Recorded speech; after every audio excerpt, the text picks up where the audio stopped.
Specially dependent visa lawyer කෙනෙක් select කරනකොට ඔගොල්ලන් නිතරම හිතන්න ඕන මෙයාගෙන් මෙයත් එක කොහොමද අපි කමියුනිකේට් කරන්නේ, කොහොමද ක්ලෝස්ලි වැඩ කරන්නේ කියන එක. එතකොට ඒ ඔක්කොම ඇඩ්වයිසස් ඒ ඉමිග්‍රේෂන් ඇඩ්වයිස් ඔයගලන්ට ගොඩක් ඒ ඉමිග්‍රේෂන් ඇඩ්වයිස් ඔයගලන්ට දෙනවා ඉන්ස්ට්‍රක්ෂන්ස්.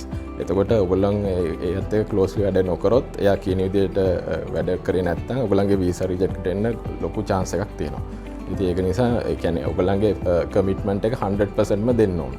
ඉතින් කන්සල්ටන්ට්ස් ඒ කියන්නේ ඉමිග්‍රේෂන් ඇඩ්වයිසර් කෙනෙක් හරි ඒජන්සි එකක් හරි ඔයගලන්ට සිලෙක්ට් කරනවා නම් ගොඩක් මාකට් එකේ ඒජන්සිස් තියෙනවා ෆ්‍රෝඩ් ෆේක් ඒවා. එතකොට සෝෂල් මීඩියා through මාකටිං කරන ඒවා කට්ටිය ඉන්නවා. ඉතින් ඒගොල්ලන්ගේ රිවිව්ස් බලන්න පුළුවන්, ෆීඩ්බැක්ස් බලන්න පුළුවන් ක්ලයන්ට්ස් ලගේ, සක්සස් ස්ටෝරි චෙක් කරන්න පුළුවන්, රේට් එක සක්සස් රේට් එක බලන්න පුළුවන්. ඔයගේ සෝසස් වලින් ඔයගලන්ට සිලෙක්ට් කරන්න පුළුවන් හොඳ ඒජන්ට් කෙනෙක්. ඉතින් අපි රෝහක කන්සල්ටන්ස්ලව එක්ක අපිට ඩිස්ටර් වුණේ ඒකයි. එයාගේ තියෙන එක්ස්පීරියන්ස් එකත් එක්ක එයා අපිට කියලා දුන්නා මොනවද කරන්න ඕන, මේ විදිහට තමයි ඩොකියුමන්ට්ස් ප්‍රිපෙයාර් කරන්න ඕන. අපි ඊට පස්සේ අපිට ස්පෙෂලි අපිට බුක්ලෙට්ස් හදන විදිහ එහෙම කියලා දුන්නා.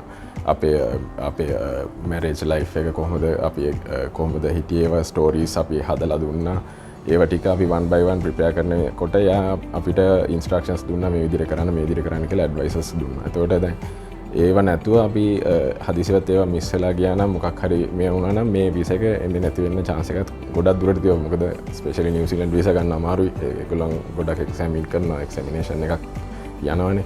ඒක නිසා ඉතින් ධනුෂ්කිගේ දැන් ස්පෙෂලි අනිත් එක අපේ මගේ එම්ප්ලොයිමන්ට් සර්ටිෆිකේෂන් මේ සර්විස් ලෙටර්ස් එක්ස්පීරියන්ස් ඒ ඔක්කොම පෙන්වන්න අවශ්‍ය වෙනවා මේ වීසා එකට.